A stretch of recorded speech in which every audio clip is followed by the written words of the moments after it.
السلام عليكم. معكم اسلام من فيلم جديد تاني. معلش نفسي مقطوع. دلوقتي انا في واشنطن دي سي.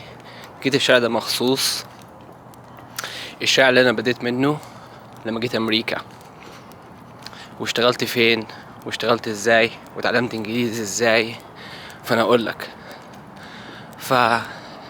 السؤال ده برضو يعني الناس بتسأل، هو شغل مع العرب كويس ولا مش كويس وحاجات زي كده، فهمني. فانا من رأيي بصراحة يعني ابعد من العرب يعني مؤقتا، يعني بس عشان تتعلم الانجليزي وحاجات زي كده. عشان تتعلم يعني الانجليزي تيجي محلات في واشنطن دي سي ولا في اي ولاية انت شغال فيها وتبيع يعني وحاجات زي كده، فهمني. فلما جيت البلد دي اشتغلت في محل بيبيع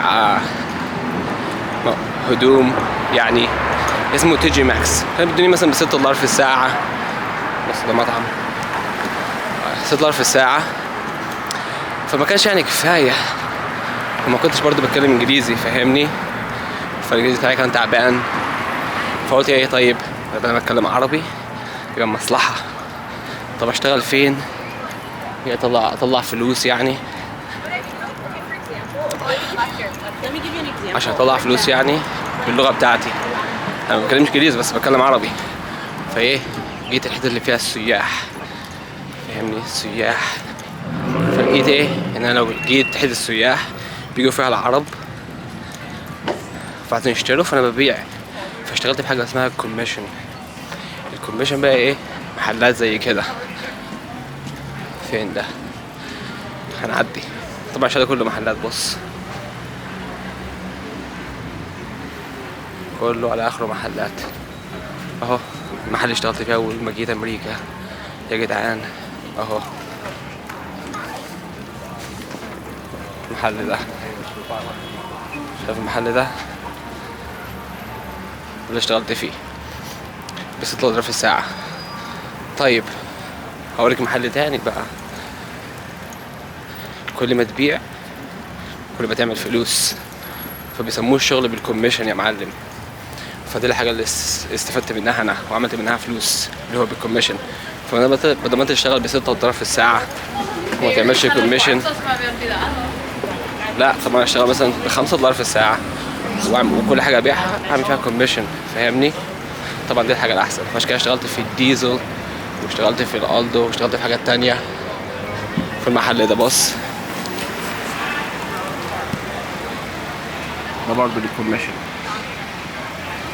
وده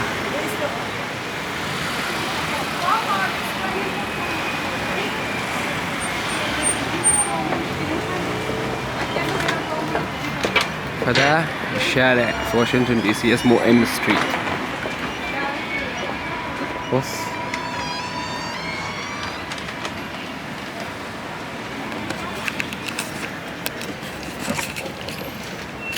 فده منظر الشارع. فانا بدأت من هنا. دي حكاية لما جيت امريكا اشتغلت فين وبدأت منين والحياة كانت ازاي. خلينا نرجع احسن طيب عشان نكمل من ورا، عشان بالعربية وناخد لناش تيكت. فدي الحكاية بتاعتي يا جدعان، ايه رأيك فيها؟ فانا بدأت من الشارع ده، كنت ببيع هدوم وحاجات، كل ما ببيع حاجة بيدوني فيها فلوس، فهمني. ابيع مثلا بنطلون ديزل، ابيع تيشيرت حاجة اخد فيها فلوس، اخد فيها كوميشن هي 10%. طبعا البطارية ديزل ب $200-300. فانا ايه اكسب فيها بقى فلوس. فده هو اللي بيحصل طبعا. ساعات دي طبعا هنا مجانين ورايا. دي الحكاية وده الشارع.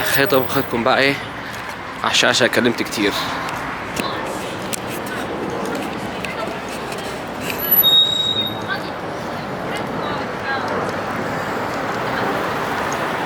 ده الشارع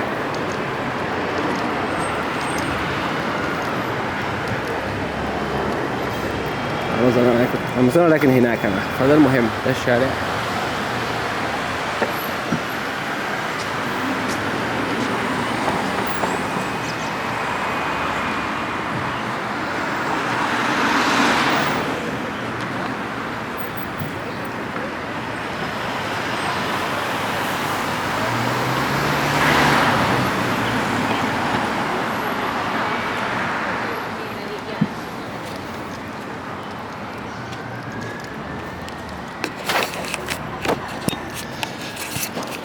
طيب عشان الجو ساقع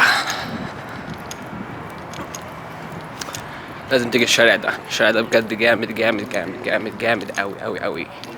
الشارع ده في واشنطن دي سي اسمه ام ستريت. فأنا هنا بدأت حياتي في الشارع ده، بالشغل وتعليم الإنجليزي. عشان كده بعدت من العرب عشان أتعلم، مش عشان حاجة وحشة، عشان أتعلم إنجليزي وأحسن شوية من أشوف النظام بيمشي إزاي. فبدأت في المحلات زي كده. طيب يلا بقى، مع السلامة، نشوفكم بقى في الفيلم الجديد.